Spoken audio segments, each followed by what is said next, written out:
stuff going on here at Starting Point. You can go to our website, and everything is on the website. And also, just to mention, because people have asked me, they did something on the website which I'm grateful for.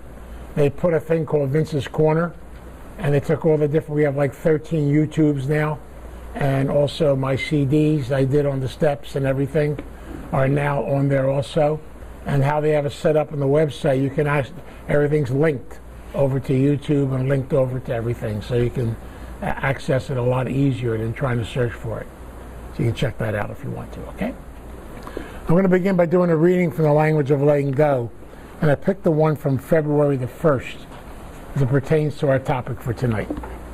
Step 2.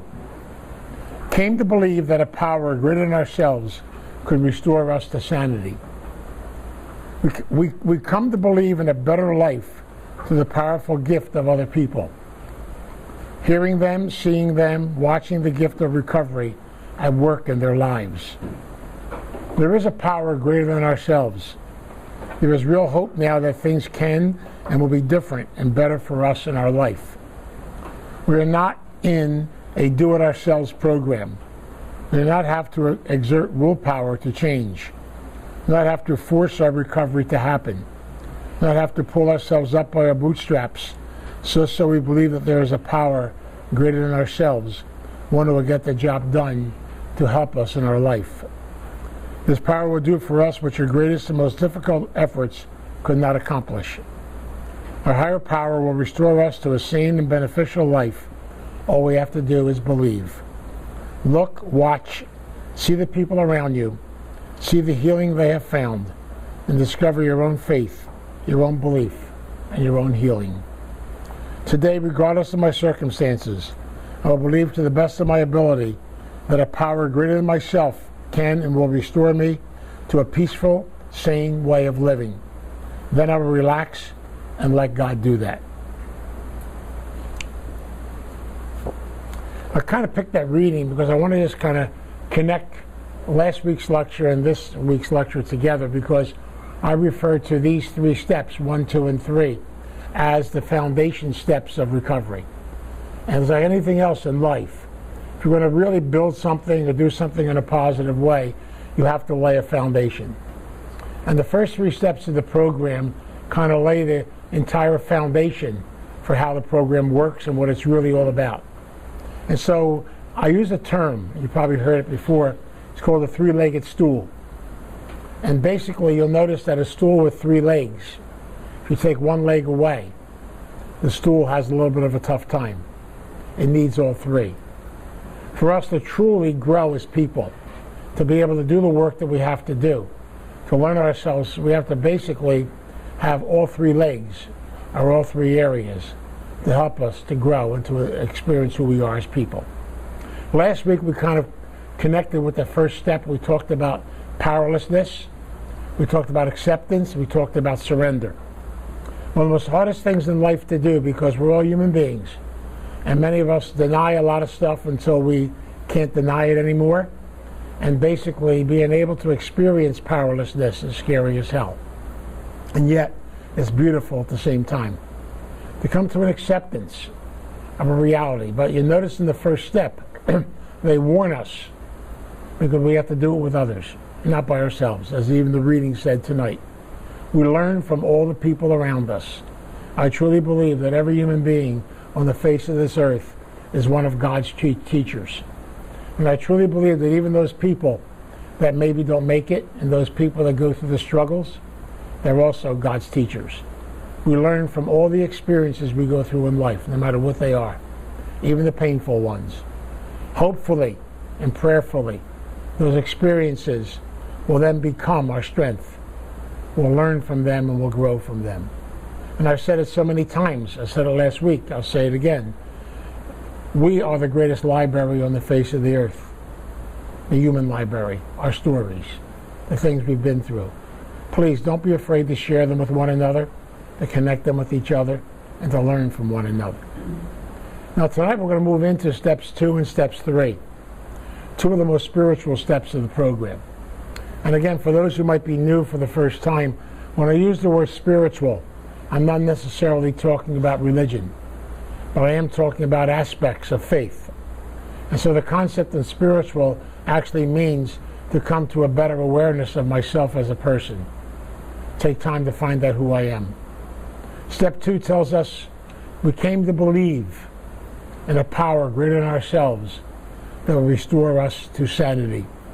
I have to joke a little bit. When I first heard this step, I really kind of didn't understand it because it says it's going to restore me to sanity. I was never sane. How could it restore me to sanity?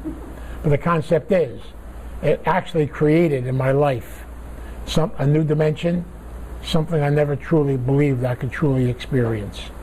And I share this on a personal level with you because, as most of you know, having been in the priesthood for 20 years and going through a lot of my own transition and going through a lot of my own change, if you had known me back when I was 26 years old, when I was a young priest, I operated basically in a concept of rules and regulations, black and white, and literally had a lot of fear, a lot of anxiety, a lot of stuff going on inside of me.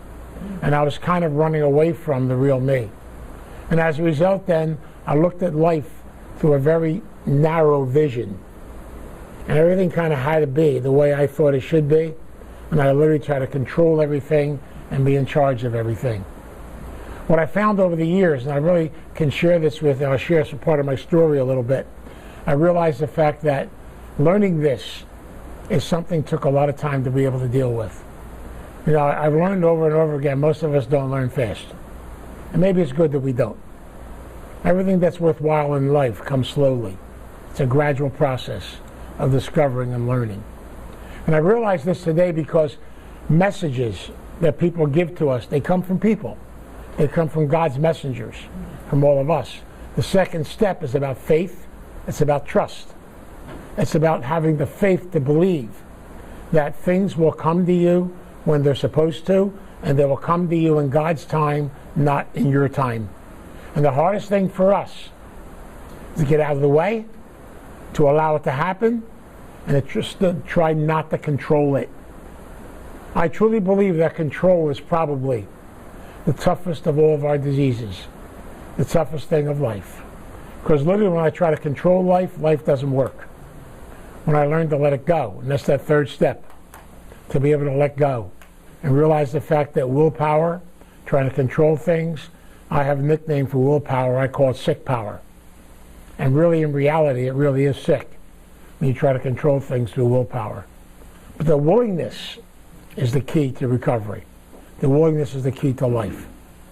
I love that principle. It's called the HOW principle. And it goes honesty, openness, and willingness. To learn to be honest with myself, which by the way is not the easiest thing to do. To be open, to realize the fact that you're never done learning. You're always growing. And to be open to the miracles and the things in life that will bring change to you. And the willingness to experience change and to experience growth.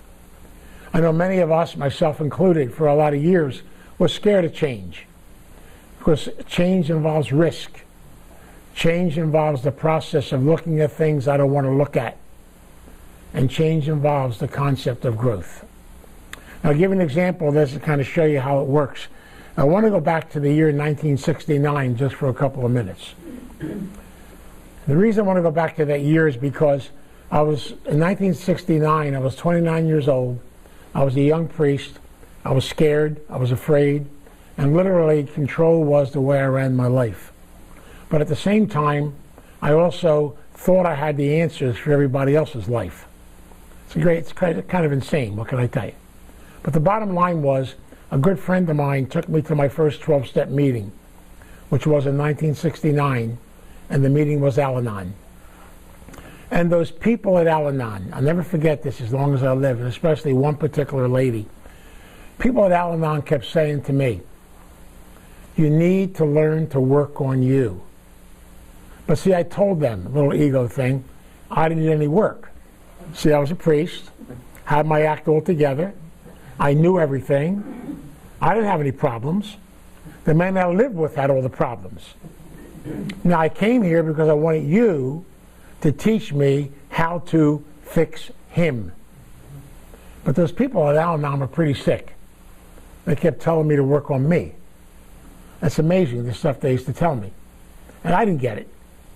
And I kept looking at them and saying, don't you get what I'm trying to ask of you? But I bring this out for a purpose. Because I really believe that to work on yourself, to look at yourself, to get honest, to look within, is not the easiest thing to do. And it can be scary. And so the reality is, you know, basically, I also at the same time didn't really work on me. I kept trying to convince them, but they wouldn't. They're a little stubborn, what can I tell you? In 1972, I had a nervous breakdown. I was in a psychiatric hospital, and a doctor came up to me and he said, Vince, what are you doing? He says, you have no idea who you are. You know what you are externally, because basically you are a priest, but that's all external. There's no internal. And he said something to me which I could not understand. He says, you're not a spiritual person. I looked at him and I said, what are you talking about? You know, I went to school in theology for 20 years. More than that. I got degrees after my name. What do you mean I'm not a spiritual person? But see, I didn't understand what he was talking about. This all comes down to the second and third step of this program. Because I truly didn't understand the concept that I really wasn't in charge. I didn't realize it until years later, when I got into some serious work and began to make some changes, I really was playing God. And so many of us have a tendency to do that. It's much easier to play God than have to actually listen to God. And so the concept is, I spent a lot of time always trying to figure everything out, analyze everything, and staying stuck in my intellect. And I kind of fought this whole concept of working on me, this concept of faith, this concept of trust. And even when I started Starting Point, I didn't truly understand it, but I began to get little concepts of it, and I'll show you what I mean. In 1977, I sat in a room at St. Luke's Hospital in North Philadelphia. And I sat there with 5 other interesting characters. See, in those days, they referred to them as the old-timers. And those characters were a little strange because they operated on a thing called faith. I remember the one guy saying to me, we need a place to put these street people coming out of detox till we can find a place to place them. So how about if we open up a house and Vince, you be in charge of it? I said, what? What are you talking about? He said, no, I got a house, he said. Here's the key. He said, the house is down in South Philly. It's at 1739 South 23rd Street. Here's the key. Go down there, open the house, and we'll start bringing the guys down. I said, whoa, slow down, calm down. I said, what are you doing? He said, you worry too much. Just do it. Have faith. It'll be taken care of. But you know, I did it, and I don't know why I did it, but I did it. And to me, it was one of the first little steps I took in the gift of faith. I went down there. He forgot to tell me, though, that the house was boarded up. I know why he gave it to me. Anyway, we kind of got some guys, and we cleaned the boards off, and we opened it up, and there were nice little critters running around inside the house. We had a few little odds and ends we had to take care of. And eventually we got the thing opened, and I said to the guys, I said, how are we going to pay for this? How are we going to get this done? They said, don't worry. The higher power will take care of it. You worry too much. See, I didn't realize this, but then these guys were some of my greatest teachers. They really were. And I basically said, okay. And so we started. A week later, a man came to visit us. And he said to us, he said, I heard you need stuff down here. The word was passed on to me. What do you need? I said, well, a couple windows would be nice. Part of the roof being fixed would be nice. Maybe some beds and some furniture would be nice. Yeah, odds and ends, things like that. He gave us a check for $10,000. And he said, get what you need. He took a paper out, and he said, they'll sign this paper. I said, well, what's the paper? Don't worry about it. He says, guys, again, they're crazy. Don't worry about it. I said, can I read it first? Don't even bother reading it. He said, just sign it. He says, he said, listen to me. You got to have faith. You got to trust. So I signed it. I don't know what the hell I was getting myself into, but I signed it. It was something from the Pew Foundation over in Philadelphia. And apparently this gentleman who gave us the $10,000, the foundation matched his donation. And so all of a sudden we had $20,000 to work with. It was totally amazing. You come right down to it. He said, did I tell you to sign that paper? What are you worried about? He said, don't worry. God will take care of it. Stop worrying. I use that as an example because it took me a long time, only through experience, to begin to experience how God sends teachers into our life to teach us not to worry, to teach us to realize the fact that things can be taken care of if you just do your footwork. And life does involve risks. It involves faith. It involves trust. And I've learned over the years that recovery is exactly that. That I can't have a blueprint for recovery because nobody fits the blueprint because we're all different. We find different ways and different ways of doing it. But the bottom line is, deep down inside of every one of us, there's a spirit, there's an energy, and that spirit energy doesn't operate on logic. It operates on faith and trust. And that is the second step of this program. Faith and trust will bring sanity into your life. Again, we have to realize the fact of being open to it. You know, it's interesting because in 1977, actually it's 78, after I just got this whole thing started, at the same time I was going to school at LaSalle University to get my master's degree in counseling. And I only went in the summer times because I was working too much in the winter time. So I went for, and it took me 6 years just going to summer school to get my degree. And I had wonderful teachers, but what I love so much about, here's the higher power again. It's amazing how this works. Faith and trust. The regular faculty at LaSalle is off in the summertime.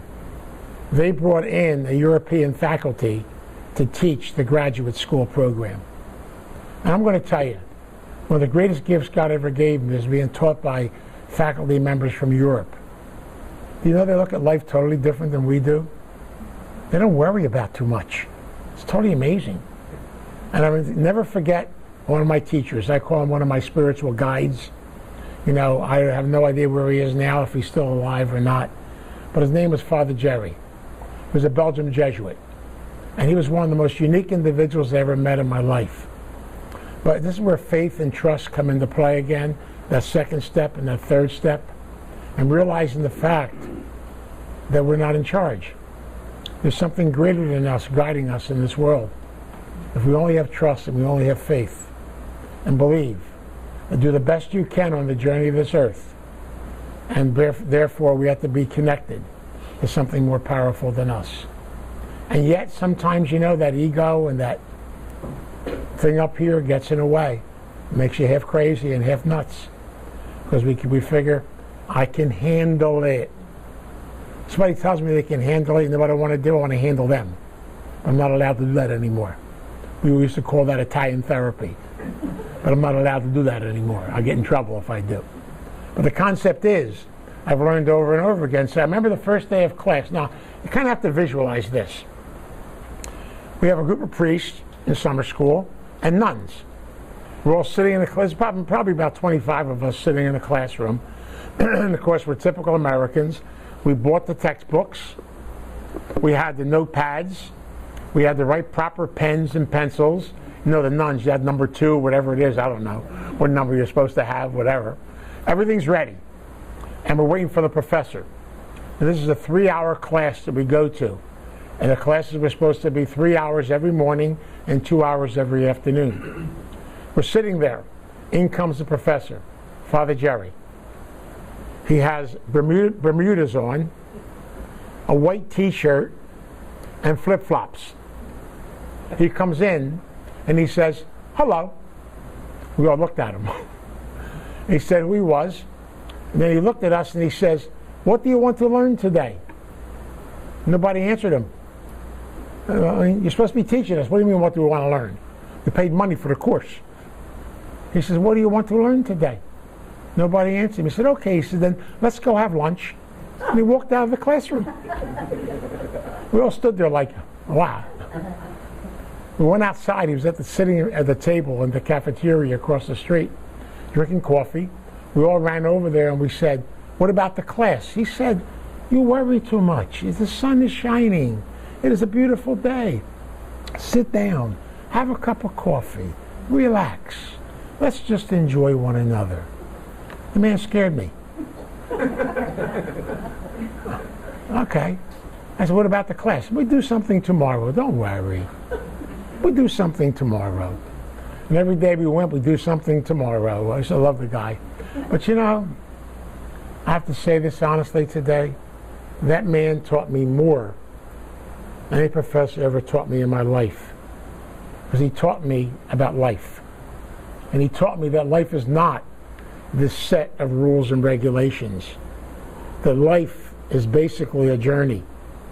And that life has ups and it has downs. And we have to constantly be in process of adjusting. And things are always changing. And nothing ever stays the same. I remember when we finally finished the course, and I love that course, and we took the exams at the end. And at the end you take a comprehensive exam, which means he gives you 6 questions. You have 3 hours to write the answers to the questions. Of course, typical Americans, we spent probably till 4 o'clock in the morning studying, memorizing everything. He came into the classroom and gave us the 6 questions. 6 questions we never studied. We're still looking at him. We never heard of this stuff. What are you doing? This is not the material that we covered. He just gave us 6 questions of stuff we have no knowledge of. He says, don't worry about it, he says. Just answer the questions. We all sat there looking at one another. The poor nun next to me was crying. I'm going to flunk the course, this. But you know, something rang in my head. This is the higher power, I know it. I said, you know what, I'm not going to sit there for 3 hours and stare at this paper. I made up new questions. I figured I studied all this stuff. So I made up 6 questions about the stuff I studied. And I wrote the answers to them. And I handed them in. I told the nun to do it too. Oh, I can't do that. I said, yes, you can. Don't worry about it. You know, I got an A on that course. And Jerry said to me privately, he said, you understand what I was trying to say. Nothing in life is black and white. Everything in life has gray matter to it. Everything is always changing. You got to be able to adjust and go with the flow. He says, thank you for understanding what I was trying to teach you. But you know, I never forget that as long as I live. And I realize the fact today that it took a lot of people, a lot of years, to get me to come to a point where I finally understood what it was to work on myself. And that journey had to continue to 1984, 1985. And it's funny how we always have to do things the hard way and be tough on ourselves because we have this drive inside of us that somehow, some way, I can handle it. The second and third step taught me something so beautiful and so powerful. It really taught me to let go, that I'm not in charge. And I understand something today which is much more powerful. There is something out there, something special and something beautiful, that if you stop trying to figure it out, you stop trying to organize it, that in time it will all come to you. But there's an old saying, it'll come in God's time, not in your time. It'll come when it's supposed to come. And the unfortunate part about it is, we have to basically be open to it. I always loved reading, you know, the big book of AA. And we do big book studies. And especially chapter 5 and chapter 3, there's a solution. All those beautiful things that teach us the fact that if you have faith and you have trust and you're open, you ask for help every day. I really believe the simple little things that I was taught about these 2 steps make so much sense to me today. And you know, it's not complicated. They used to say, the old timers, they would say, get up in the morning, the first thing you should say is thank you, gratitude. You have been given the gift of life. Isn't that wonderful? Get down on your knees and thank God for the day. And always pray and be open to God's will, to the higher power's will for the day. And just kind of turn it over and realize the fact that you're not in charge. And then basically they used to add something else, but I'd be joking about it. And then go and read the newspaper. They said, and the first thing you do, they said, read the obituary column. If your name's not in it, you're having the most wonderful day of your life. You didn't make the paper today. Isn't it wonderful? He said, look at that attitude. But realize the fact that you're going to go on a journey. But you're giving that journey to God, to your higher power, to whatever you choose to call that. You're giving that journey. And that journey will then take you where you're supposed to go. And no one knows what that journey is, and that's that third step. A God as we understand that God. You know, yesterday I was in a rehab, and I was giving a workshop. And I was talking about the second step, the third step. I was talking about spirituality. And the clients are asking me questions. And one of them said to me, I don't understand this God thing. And, you know, to me, these are little things, but they connect. And I saw this one guy sitting there, and he had a chain around his neck, and he had something hanging from it. And all he kept playing with it, almost like he was talking to it. And don't ask me why. I got attracted to that. And I know why. And I said to him, what's that? Oh, he said, that's my grandmom. I said, what do you mean it's your grandmom? Well, my grandmom died a long time ago. But when she was cremated. And what they did was they put a little bit of her ashes into a little container, and I carried it around my neck. And I prayed to her every day. I prayed to her, my angel, every day, to guide me and help me through life. And I looked at that and I said, wow. I turned to the group and I said, you just witnessed spirituality. You witnessed asking for help. You witnessed what it's really all about. Isn't it funny how God works? I never planned on meeting a guy with a chain around his neck that was going to teach me about God. But it's the simple little things in life. And I realize today that these are the things that are teachers. Now, I'm a codependent like any one of you. And I'm a heavy codependent. I have to work on this stuff every day. And if you go to my office, you'll see it. I got a scheduling book. And I'm just like the airlines. I overbook. You know, so you look at my scheduling book. I got all my stuff. The whole day is planned. I can tell my wife, I'm going to do this, this, this, and this. But then I say the 11th step prayer in the morning. And I say the third step prayer. And you notice both those steps, what they say? Your will, not mine. You're in charge. And you know what? The whole day's been screwed up. It's fantastic. You know, I had 6 appointments scheduled for today. 3 showed up. I don't know where the other 3 are. We'll figure it out later. You know what's so beautiful about that? So what? You're only supposed to see those 3 people today. But see, the old me would have got bent out of shape, would have went through all kinds of changes, would have tried to figure it out. Now I realize something. Whatever happened today is what was supposed to happen today. And God sends into our life people to be part of that journey. It might be a hug you get from somebody. It might be a connection to someone. It might be a person that comes through the door and sees you for the first time.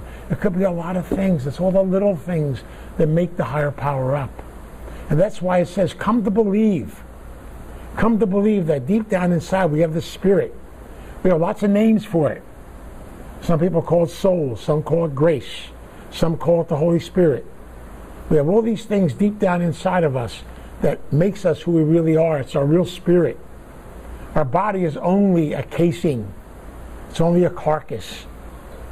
The rest of it is who we really are on the inside. And that's why I'm convinced that no one ever dies. Our body comes to an end, yes, because we do have sickness and we do have struggles and things that go on in this world. But our spirit, our energy doesn't die. It moves on to another level, to another growth. And the higher power takes care of that. I love the parable of the Good Shepherd.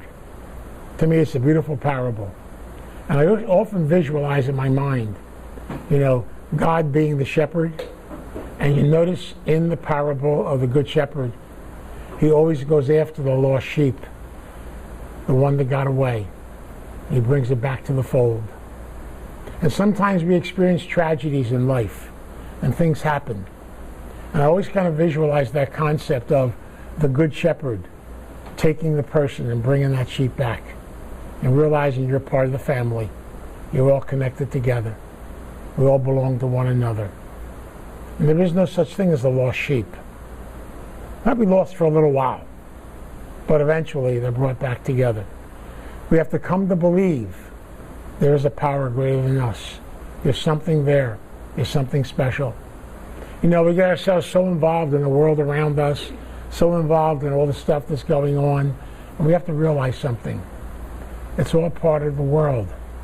You know, I checked this out, by the way, and last time I checked, the world is dysfunctional. And back in the Roman Empire, it was dysfunctional. And back in the beginning of time, it was dysfunctional. Is that amazing? The problem is, what's my vision of it? How do I look at it? Do I know that under all of this craziness, all this insanity, there is a God of my understanding? There's someone that's guiding me and helping me to take the gift and pass it on to somebody else. And that's where that third step comes into play. To make a decision to turn your will and your life over to the care of a God as you understand that God. And I love that term, as you understand that concept of a higher power, because that can change over the course of your journey in life. You can learn from all different areas of life, all different concepts of life, and realize the fact that the higher power speaks to us through many different areas.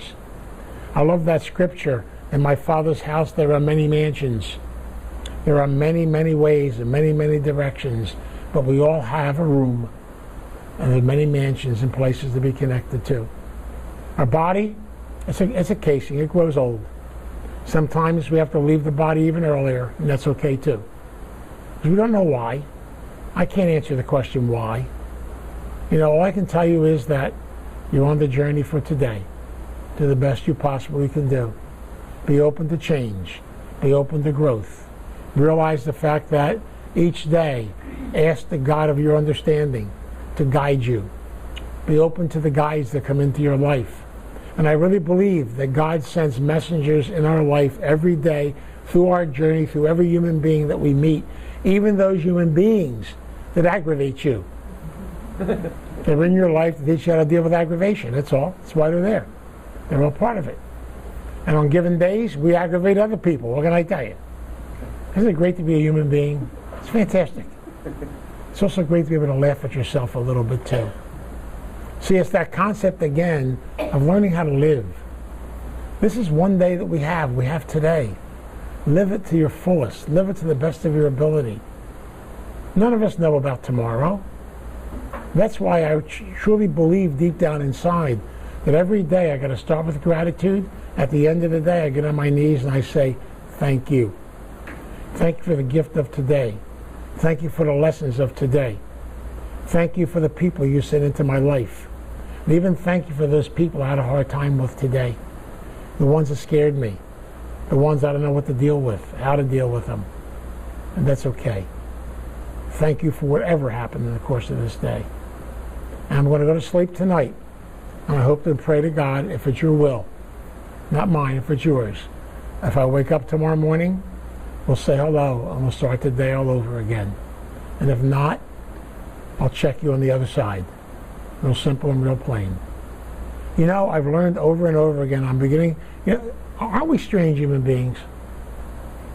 We get these messages a lot of times when we're younger, and we got to go through hell, insanity, and craziness to finally hear it. Shoot, God, it's unbelievable. You know, there's nothing new. My father used to say this to me.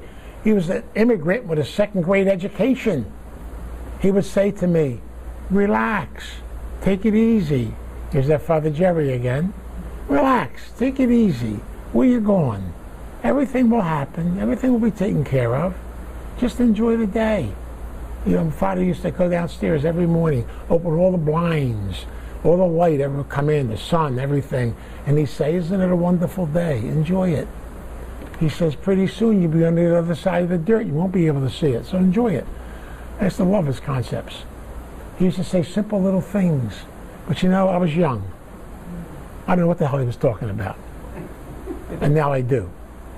Isn't it funny how you have to go through the fire and go through the struggle to finally hear the message of simplicity? The old timers in AA used to say this, and I'll be honest with you, when they first said it to me, I don't know what they were talking about. But that's okay. You don't have to know what they're talking about. They say the secret to life is three things. Simplicity. Keep it simple. Don't try to figure it out. Stupidity. I still love that. Be stupid. It's good to be stupid once in a while. It means you don't have the answers. And prayer. Ask for help every day. Don't try to figure out what you're asking, because it'll come to you. You'll figure it out. A little bit at a time. But finally realize something. None of these steps can be worked alone and by yourself. You need people in your life. We are human beings that need each other. We need to be interconnected. We need to be connected to others around us. And we're all different, thank God. And we're all learning and growing from one another. And we all have experiences we've gone through. And I really believe very deeply that my experiences are my greatest teachers. And that's why when someone comes into my office to see me, I don't call them a patient. I don't call them a client. They're my teachers. They're my teachers. They have come in here to teach me something about life. And I always tell therapists, don't be afraid to say thank you to them. Thank you for being part of my journey. Thank you for helping me. And you know, every time we do support one another, we help one another, and we share the gift of our own higher power with one another. We help each other to grow. It's all part of it. But like Father Jerry said, you know, don't take life too seriously, even though it is serious. Live, laugh, love, be connected to one another, learn from each other, grow from each other. But go back to what I said back in the beginning. Think of the three-legged stool. The first, second, and third step lay the foundation for the whole concept of our growth, for what life really is all about. And even when we look at this concept of ourselves as people and as codependents, we have to understand that I don't want to operate just on one leg. The stool doesn't work too good with one leg. Try it. But the bottom line is real simple.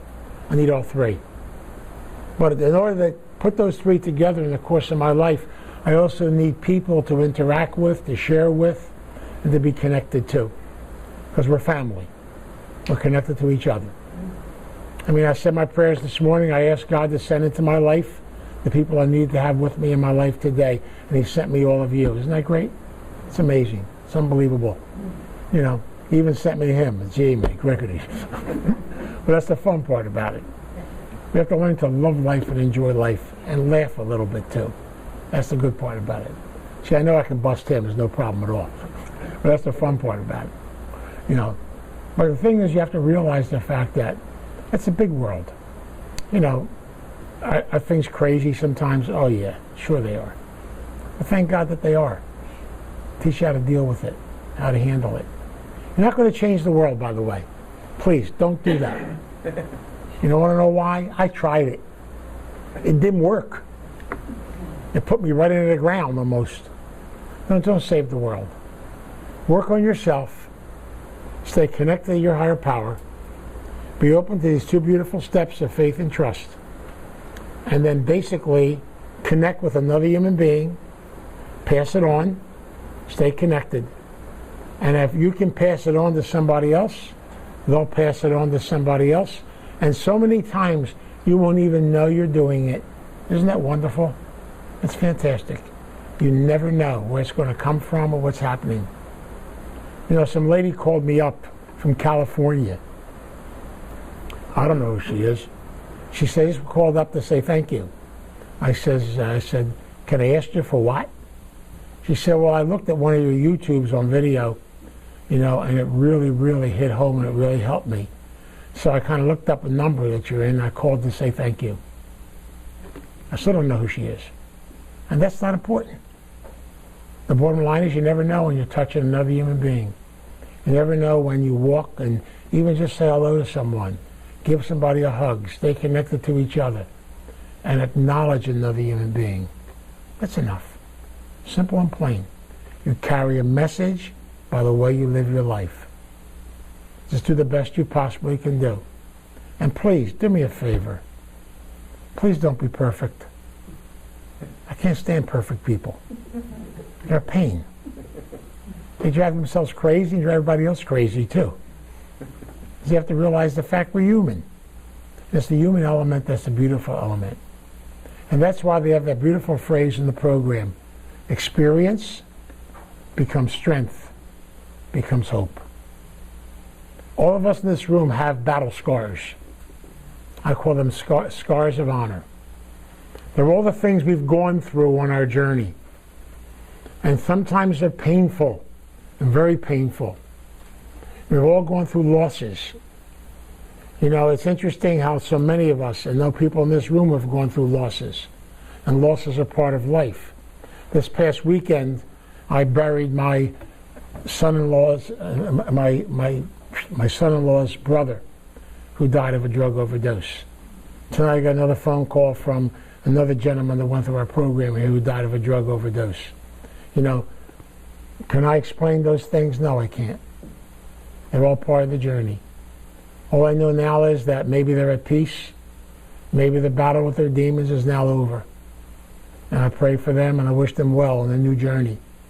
And whenever I think of people like that, I think of the Good Shepherd and the lost sheep. And the Good Shepherd left the entire flock to go find that sheep and bring that one little lamb back into the fold. And I think that's really what it's really all about.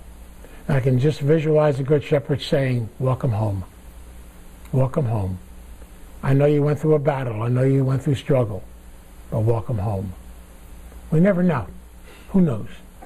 But for the grace of God, each one of us could be someplace else. So I've learned over and over again to be open. And that's where that how comes into play. Be as honest as you possibly can be for today. Be open and have the willingness to change and grow. Have the willingness to be open to learn from all the things we go through in life. And do we do it perfectly? No. My first sponsor said this to me, and I'll never forget it as long as I live. You know, he used to say, if you grow that much today, you made progress. And I was a little compulsive. I wanted to grow that much. He said, no, that much. He said, slower the better. When you grow slowly, it stays with you. There's my father again, the farmer. He used to say, you pray for the slow, steady rain. It nurtures the crops. The cloudburst destroys them. So if you're looking for quick, fast answers, there aren't any. But the real things of life, the learning of life, comes from the little things of life. The little growth that take place a little bit at a time. And it goes down that first step, and that's acceptance again. I can't do any growing if I don't accept the reality of who I am, with all my idiosyncrasies, with all my things and everything else. If I can come to that acceptance, come to that peace, come to believe that something's going to guide me in this world and be open to it, and realize the fact that I need to ask for help every day and ask for guidance every day. Now this leads us into the next 3 weeks. I want to concentrate on what I call the working steps in the program. Steps 4 through steps 9. I want to spend the whole entire week next week on steps 4 and 5, which to me are the cleansing steps. And then we'll spend a week on 6 and 7, and then a week on 8 and 9, and take us through the journey to help us to begin to truly understand the connection. I love these steps 4 through 9 because they're the steps that actually kind of push us to do our work, to look at ourselves, to truly get to know who we are. That's why I love them so much. And then, of course, the last 3 steps, we'll talk about them later. The daily, everyday living steps, I call them. The steps of foundations. But it all starts with that 3-legged stool. It starts with the foundations. And we need that connection to be able to grow, to be able to learn about ourselves. So I hope this helps you understand these steps a little bit more, connect them to ourselves, and don't be afraid to let go of control.